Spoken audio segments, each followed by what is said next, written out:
Y ya estamos en compañía de nuestro invitado, a quien recibimos con gran alegría. Se trata de Raúl Ortiz, camarógrafo, durante más de 30 años trabajando en Telemundo 12, de Canal 12, en el informativo, en el departamento de prensa, y también mucho tiempo más atrás en Radio Sarandí, en esta casa donde fue operador. Raúl, gracias por acompañarnos. Bueno, un placer, gracias por invitarme. Para mí es un placer, me motiva en realidad, me emociona estar acá porque a un año inaugurada esta casa, o sea que se llamaba Casa Nueva, ingresé yo y permanecí 10 años trabajando en esta casa, o sea que para mí es volver a los inicios. ¿Fuiste operador de radio? Fui operador, era operador de envío indirecto, el programa de Nebra Araujo. Tuve a cargo también el fútbol de Radio Sarandí en aquella época con Néstor Moreno Mederos, Raúl Barizone, Chiche Larrea, en fin, Ariel del Bono, un gran equipo que tenía esta radio. Hasta también grabé, si mal no recuerdo, radioteatro. ¿Llegaste a Llegué a grabar, sí, justamente con Oscar Pesano, otro operador que había acá, compartimos esa tarea. ¿De qué año estamos hablando? Y bueno, yo ingresé acá en octubre del 80, si mal no recuerdo, y estuve hasta marzo del 90. ¿Y esta beta por la comunicación cómo surge? ¿Tú sos oriundo de...? Yo soy de Montevideo, del barrio de La Comercial. Nací acá en el Canzani y me crié ahí en La Comercial, en la calle Pagola, en Trinque y Justicia, ahí al lado de San Pancracio. Después, cuando tenía 12 años más o menos, nos mudamos a Barros Blancos. En aquel momento, si mal recuerdo, yo era muy chico, pero había una crisis en cuanto a los alquileres, habían subido mucho y mi papá logró comprar un terrenito ahí en Barros Blancos, en Villa Santa Rita, en el kilómetro 28,5, más conocido como El Gallo, esa zona. Ajá. Bueno, y ahí viví, hice una casita, nos mudamos para ahí, y ahí viví hasta los 30 años. O sea, viví 17 años más o menos ahí. ¿Y el tema de la comunicación siempre estuvo latente o cómo nace? Siempre me gustó. ¿Cómo nace esto? ¿Qué origen tiene? Yo al Liceo Pando, al Liceo Brause, yo comencé en el Miranda, después pasé al Brause, y muy cerca de ahí funcionaba Radio Continental de Pando. Y bueno, en aquel momento íbamos muchos de la radio a solicitar discos. En aquella época era más o menos, era una copia de lo que es Aquí está su disco, que hasta el día de hoy es un clásico en el diario uruguayo, pero era Continental y su disco. Entonces íbamos a pedir discos. Y ahí me empecé a vincular con los que estaban allí trabajando. Y bueno, resulta que a los 2 años terminé trabajando allí. Me encantó el área de operador y bueno, fui aprendiendo, me cobijaron y en definitiva terminé trabajando en la radio. ¿Y cuándo te pusiste una cámara al hombro por primera vez? Fue en el año 90, sí. Fines del 90, por ahí en Canal 5. En Canal 5. Claro, cuando yo dejo de trabajar acá,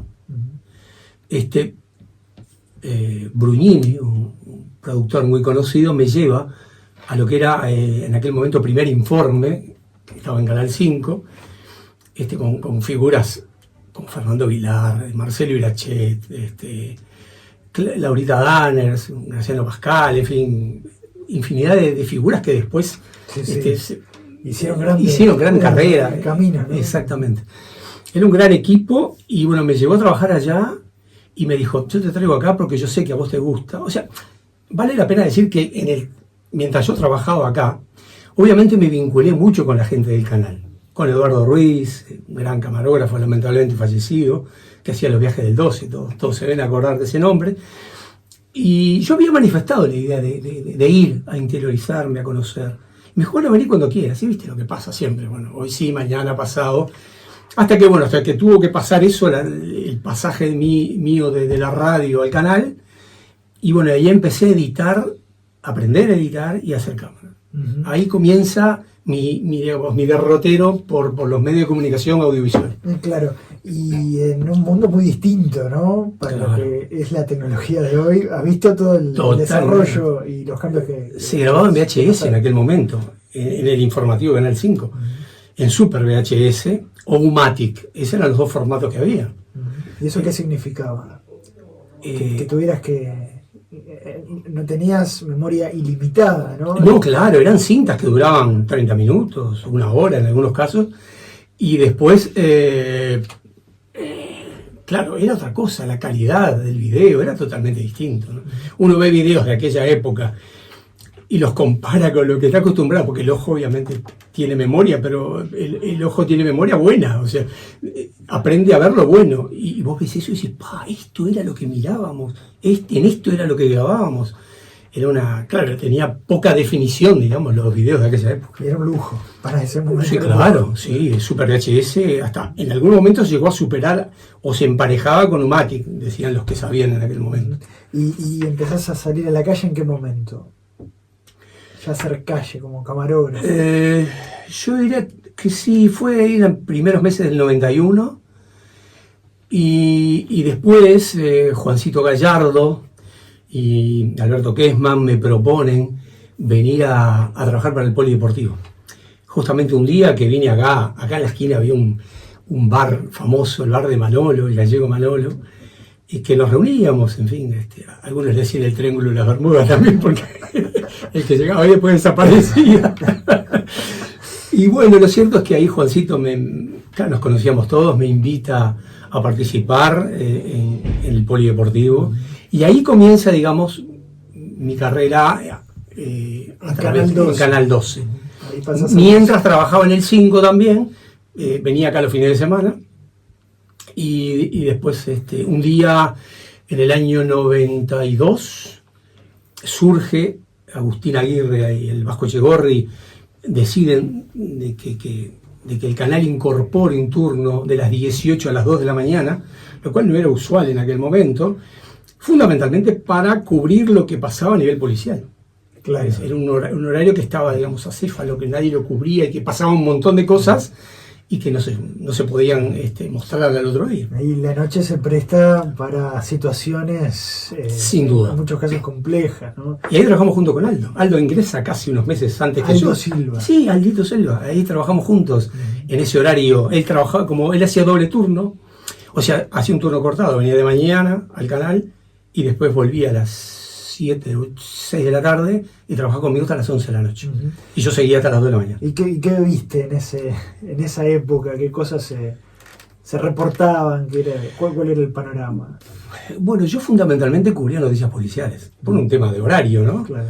Lo mío era o hacer empresariales en ese turno, o hacer por interpelaciones, recuerdo alguna interpelación. Que seguía. Seguro que seguía hasta altas horas de la noche. O policiales, fundamentalmente. De ahí surge lo que para mí fue el gran trabajo. Yo siempre digo que fue mi primer gran trabajo por lo importante de lo que fue la noticia, que fue el incendio del Palacio de la Luz. Ajá. Tú estabas de guardia en ese realidad, turno, trabajando. Había llegado a mi casa recién. Yo vivo en el centro, o sea, de noche son 5 o 7 minutos. Claro. Llegué a mi casa. Pasadas las 2 de la mañana. Entonces. Sí, claro. En realidad me estaba acostando, o sea, me estaba desvistiendo para acostarme. Yo me llevaba, porque quedaba de guardia, me llevaba los famosos teléfonos aquellos, los mamotretos, aquellos Movicom. Los primeros celulares que había, pues recién habían empezado. Sí. Me llevaba, por si surgía algo, obviamente habíamos generado fuentes en la noche que nos avisaban. No había WhatsApp, no había nada. Incluso te digo más, para llamar por teléfono a un celular era una fortuna. Salía muy caro, porque le cobraban mucha plata.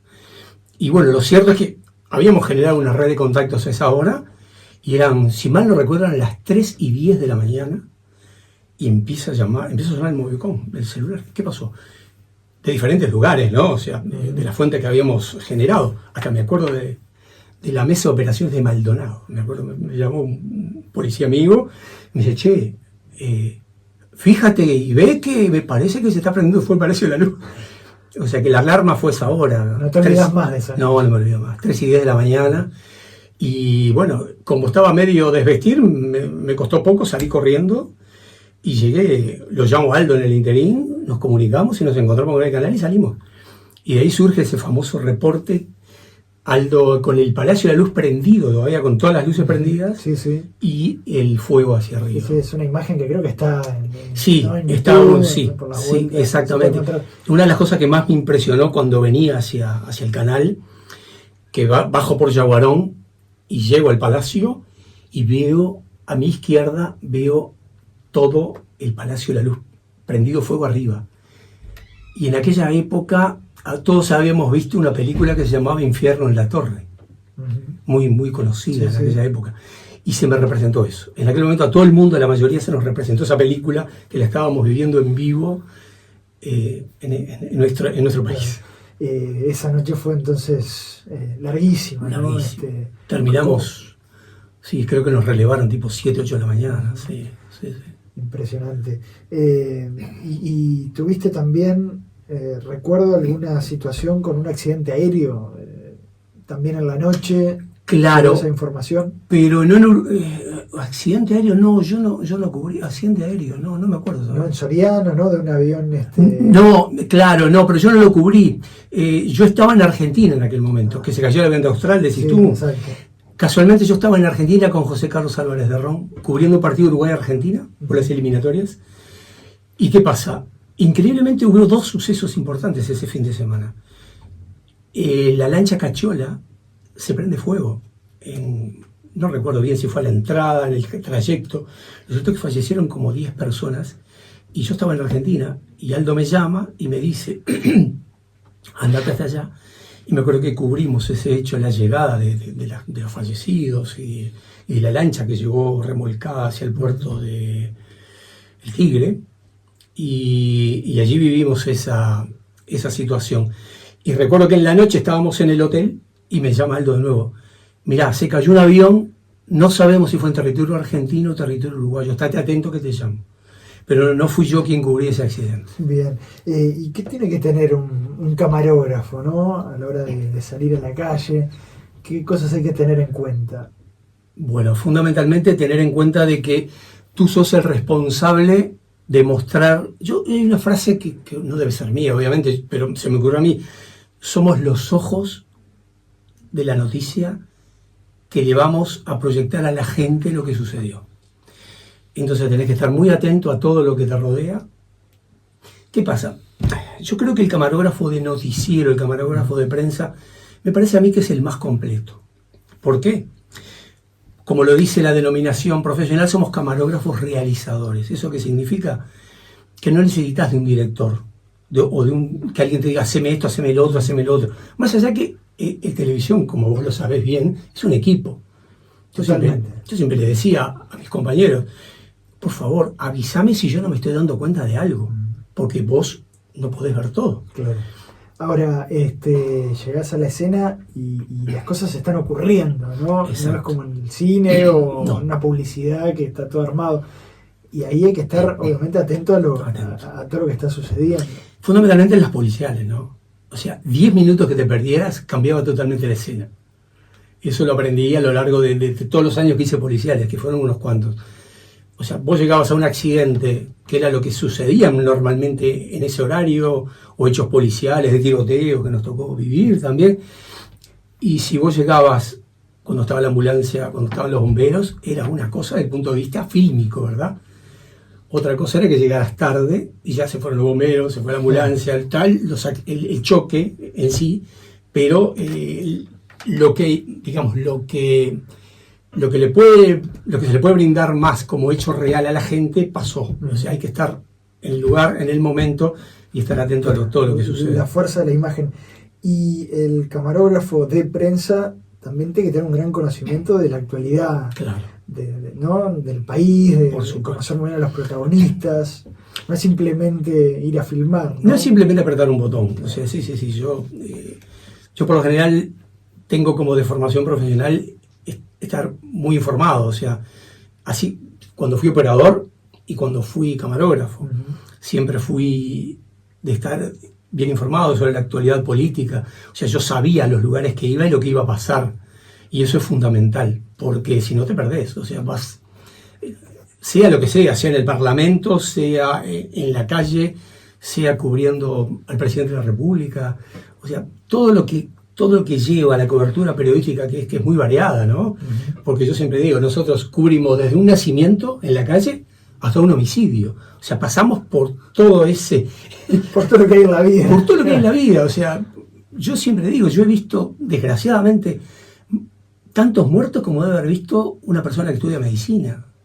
porque el hecho de cubrir tantos años policiales me llevó a eso, a cubrir hechos desagradables, que además te tenés que armar de una coraza muy importante. Eso te iba a preguntar, ¿cómo te preparabas también? Ay, bravísimo. Yo te digo la verdad, yo siempre fui bastante duro emocionalmente para llegar y hacerlo profesionalmente. Pero nunca pude superar los hechos policiales con niños. Yo te podría narrar 2 o 3 hechos que sucedieron hace 25 años y me acuerdo. Uh-huh. Que terminamos de grabarlo, un hecho, me acuerdo, ahí en las canteras del Parque Rodó, una señora con sus 2 hijos que venía transitando en la curva, ¿viste ahí? Volcó, una de sus hijas sale despedida y muere en el lugar. Y la mujer, yo cierro los ojos y veo hasta el día de hoy la señora arrodillada llorando y llegaban ambulancias y todo el mundo tratando de salvar a la chiquita y no pudieron. Y terminamos, me acuerdo, con Zampayo, terminamos de cubrirlo, pusimos a llorar los 2. Porque claro, porque era bravo. Era bravo estar en ese lugar, en ese momento. Y a veces uno, ¿qué es lo ético, no? ¿Qué filmás y qué no filmás? Está bien filmar una señora llorando horrible porque se le está muriendo una hija. Está bueno hacerlo, hay que hacerlo, no hay que hacerlo. Siempre fue un dilema de qué es lo que hay que hacer, ¿no? Y todo en cuestión de segundos. Claro, tampoco uno se puede poner a... Claro, ha cambiado mucho la cosa. Una cosa era lo que grabábamos entre los 90 y los 2000 y otra cosa es lo que se hace ahora. Uh-huh. Ahora yo creo que se respeta mucho más. Ha bajado muchísimo más mostrar cosas. Uh-huh. O sea, por más que nosotros en el 12, por lo menos nosotros, siempre fuimos cuidadosos. O sea, no mostramos escenas que pudieran alterar la emoción de la gente. Raúl, trabajaste con Neuber Araujo. Claro. En Agenda Confidencial. En Agenda famosísimo. Acá, en esta casa, y después en Agenda. Claro, ¿y cómo era Neuber para la hora de trabajar, ¿no? Uno lo tiene como esos grandísimos periodistas de este país, ¿no? Era una persona muy exigente. Pero que... Yo me acuerdo que la primera reunión de equipo de Agenda, me acuerdo que yo no vine. Una reunión periodística. Yo dije, yo voy más tarde. Y vino Neuber y me dijo, ¿por qué no viniste? No, porque pensé que era de ustedes, que era de... No, te has equivocado. Tu palabra, tus pensamientos, tus ideas valen lo mismo que la mía. Eso para mí fue una enseñanza impresionante. Sí, impresionante. Y bueno, así fue. Participábamos, discutíamos, proponíamos todo lo que íbamos a hacer en los diferentes informes. Y la verdad que fue una experiencia maravillosa. Para mí, por lo menos, fue un antes y un después. O sea, porque, ¿qué pasa? Vos pasás de hacer el trabajo diario que picás de un lado para el otro en el noticiero, a estar dedicado exclusivamente a un programa, donde es otra cosa. Una semana dedicada a un informe donde trabajas tranquilo, con toda la paciencia del mundo, siendo cuidadoso con la imagen.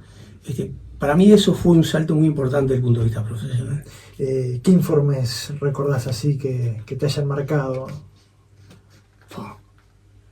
Me imagino entrevistas a grandes políticos. Sí, ¿no? Claro. Agenda Confidencial, sí. Valga la redundancia, marcaba Agenda. Sí, me acuerdo de una cobertura que hicimos en el exterior, donde entrevistamos, era la campaña electoral en Perú con Fujimori y Toledo. Uh-huh.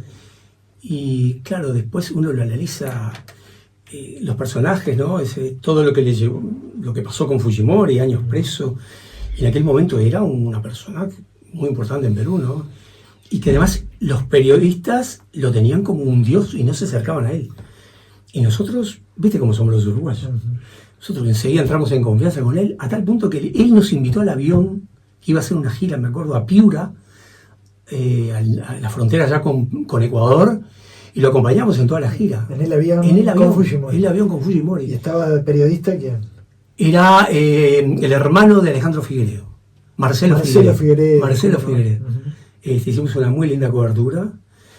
Me acuerdo de ese hecho, se me deben estar escapando un montón de cosas importantes. Con esto que decís, se da aquello de que el periodismo nos permite esa posibilidad de ingresar a lugares que de otra manera sería imposible. Totalmente de acuerdo, yo siempre lo digo, tenemos el privilegio de ingresar, estar en la oficina donde trabaja el presidente de la República, donde trabaja la vicepresidenta, meternos en el hemiciclo del Senado, ir a diferentes lugares donde el común de la gente no lo conoce o no llegaría nunca.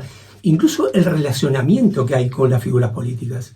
Porque en este país, me consta que en otros países no es así, pero en este país tenemos la posibilidad de hablar con un ministro, con un diputado, con un senador, hasta en confianza y generar una amistad, si se quiere, y con el presidente de la República.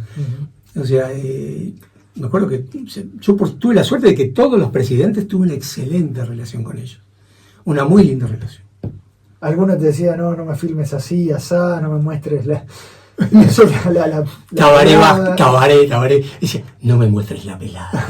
Pero en tono jocoso. Sí, por supuesto. Claro. Luis también, Luis Lacalle Pou también. Me decía, che, mirá que tengo ahí un poco pelo, no me filmes de atrás mucho. Pero tono de broma. Pero se conoce a la persona, ¿no? Detrás de la personalidad del personaje. Esta casa, Radio Sarandí, me permitió a mí conocer a todas las figuras y a todo el espectro político antes de que comenzara la democracia. Never Araujo trajo acá a Wilson Ferreira, a Jorge Valle, a Ronnie Arismendi. O sea, yo conocía a todas esas figuras que para mí eran... Claro, no los conocía, yo era muy joven.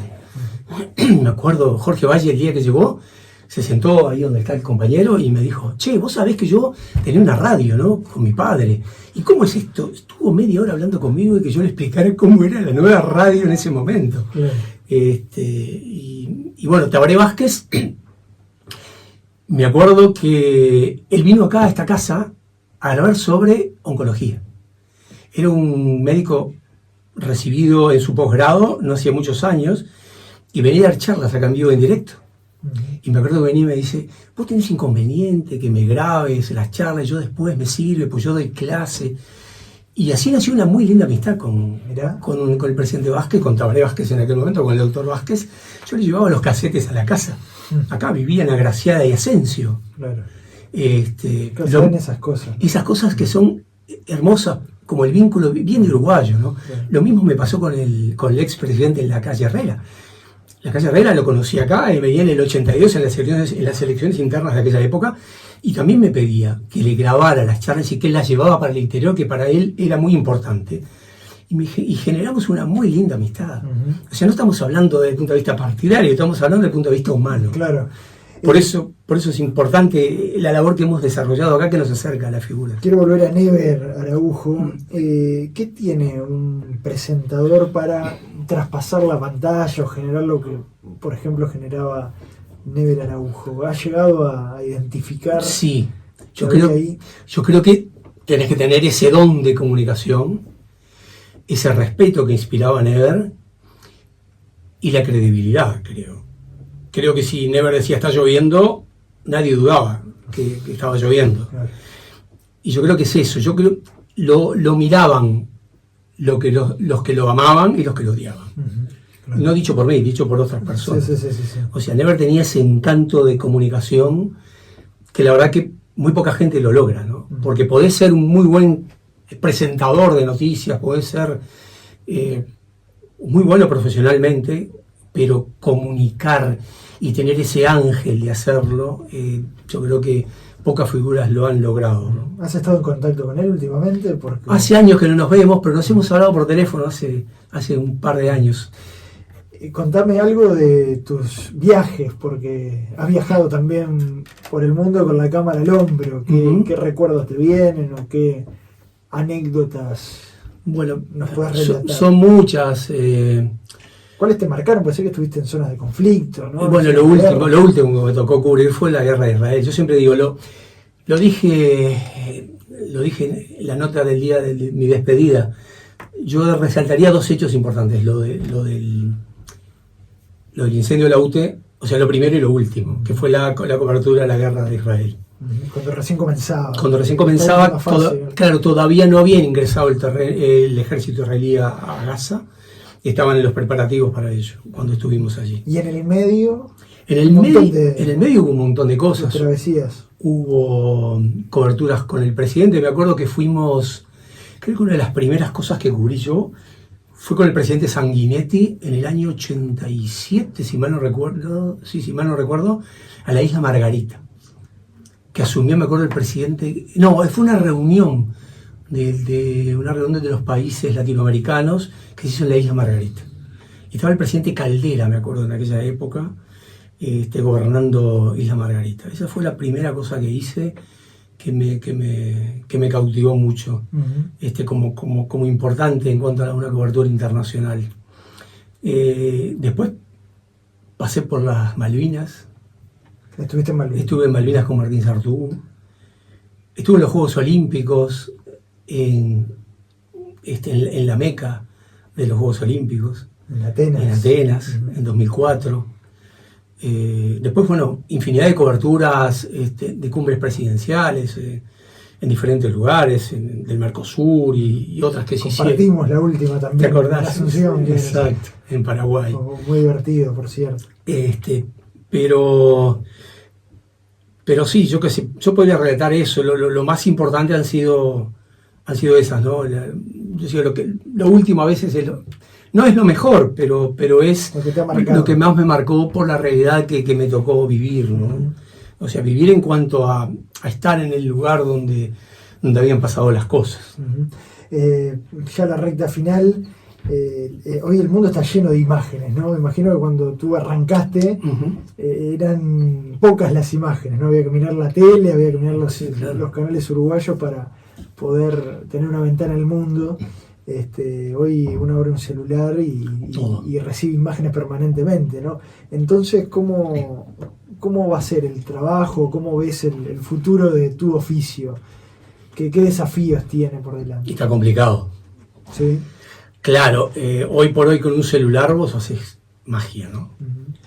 Y ya se está viendo que hay periodistas camarógrafos y camarógrafos periodistas. O sea, y yo lo estoy viendo con tristeza, que eso está pasando en muchos lugares del mundo, donde se pierden fuentes de trabajo. O bien un camarógrafo con capacidad de comunicar hace ese tipo de cosas, que bien que filma, se autofilma y genera la crónica, o un periodista hace de camarógrafo y después lo emite. Pasa acá en el interior del país, está pasando acá. Por suerte, en los canales de aire acá en Montevideo no ha pasado. Pero el avance tecnológico lleva a ese tipo de cosas, que es preocupante, ¿no? Y se pierde calidad, seguramente. Obviamente no es lo mismo, más allá de que... Se puede estar en todo, ¿no? Claro, se puede estar en todos lados, vos bien lo decís. O sea, yo narrar un hecho y filmarlo a la vez y tener esa misma capacidad de comunicar, no es fácil hacerlo. Y el camarógrafo es fundamental. Si hacemos bien las cosas, el camarógrafo es fundamental y el periodista también. O sea, pero lamentablemente hay en lugares del mundo que uno lo ve, vos lo ves. Hay coberturas internacionales que vos ves que lo están haciendo con un teléfono, claro, naturalmente. Claro, la piqueta fatal del progreso, ¿no? Los avances tecnológicos llevan a que a veces las empresas vean más lo económico que la calidad. Y eso es algo que es preocupante. Una imagen que siempre te gustó, como te quedó, o algo que digas, bueno, acá le pegué, ¿no? Esta estuvo bien. Las puestas de sol. ¿Sí? Sí, me encantan las puestas de sol. No pierden la magia nunca. No, me acuerdo que una cobertura en Perú con Damián Herrera, fuimos a cubrir un partido de Uruguay con la selección, Uruguay-Perú, y nuestra despedida fue ahí frente al Pacífico haciendo una puesta de sol hermosa. Siempre me gustaron esas imágenes. Raúl Ortiz, camarógrafo, gracias por acompañarnos esta tarde. Fue un placer estar contigo. Espero que la audiencia no se haya aburrido, que les haya gustado esta charla. Y bueno, un abrazo. Muchas gracias. Vamos a volver a conversar. Cómo no, será un placer.